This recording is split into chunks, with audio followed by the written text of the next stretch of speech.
Ju njohim me edicionin informativ të lajmeve. Kjo është Radio 7. Sulmi armatosur ndaj kandidatit të BDI-s për Këshillin Komunal të Likovës ka rritur tensionet parazgjedhore në Maqedoninë e Veriut. Bashkimi Demokratik për Integrim njofton se gjendja e Zekiria Shahinit është e stabilizuar dhe është jashtë rrezikut për jetën. Në një deklaratë publike, BDI ka cilësuar sulmin si një akt barbar dhune dhe ka bërë thirrje për reagim urgjent ndaj institucioneve shtetërore. BDI ka apeluar gjithashtu për qetësi dhe maturi nga ana e mbështetësve të saj, duke kërkuar që qytetarët të mos bien pre provokimeve. Opozita shqiptare vendosi të pezullojë aktivitetet për ditën e sotme, duke i lënë hapësirë autoriteteve që të veprojnë për garantimin e rendit dhe sigurisë publike.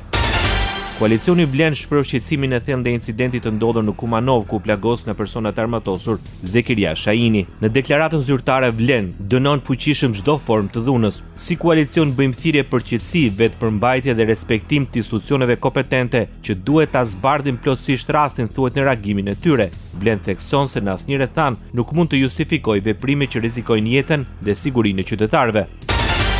Rreth 198 ndërmarrje të vogla dhe të mesme kanë përfituar një fond prej 8.9 milion euro nga qeveria e Kosovës. Fondi u vjet në përdorim ndërmarrjeve të vogla dhe të mesme, i pranishëm në nënshkrimin e marrëveshjes nga Ministria e Industrisë, Ndërmarrësisë dhe Tregtisë. Kryeministri i detyrë Albin Kurti vlerësoi se në këtë mënyrë krijohen kushte më të favorshme për bizneset.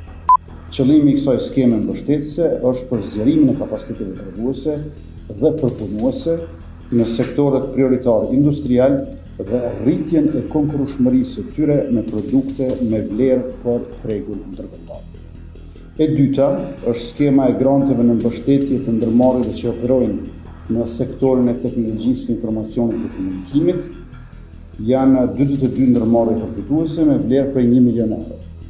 Përmes kësaj skeme mbështetëse po ndihmojnë ndërmarrjeve që paraqesin propozime për krijimin e produkteve të reja apo zhvillimin dhe përmirësimin e produkteve ekzistuese me fokus në rritjen e mundësive për eksport. Ishte kryeministri i Kosovës Albin Kurti. Radio 7, zëri pozitiv i qytetit.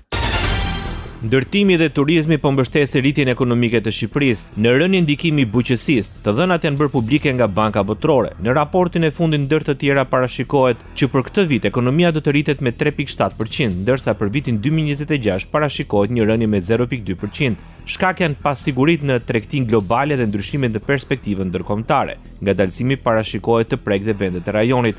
Rritja ekonomike me 6 vendet e Ballkanit perëndimor në vitin 2026 parashikohet në 3.1% në kushtet edhe të mungesës së fuqisë punëtore dhe rënies popullsisë.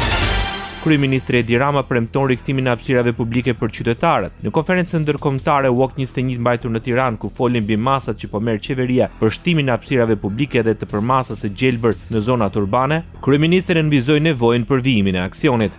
Më problemin e ndërtimeve të palishme, të cilat kanë të bëjnë me apo lidhen me betonin apo me katet apo hapësirat publike në qytet, por na duhet që të luftojmë ditë për ditë edhe ndërkohë që flasim për të hequr të ashtu quajturat strukturat të përkohshme, të cilat në fakt kanë zënë trotuaret, hapësirat publike për vendosur tavolina pafund, karrige për të ofruar ekspres pas ekspresi. E di që kemi ekspresin më të mirë jashtë Romës.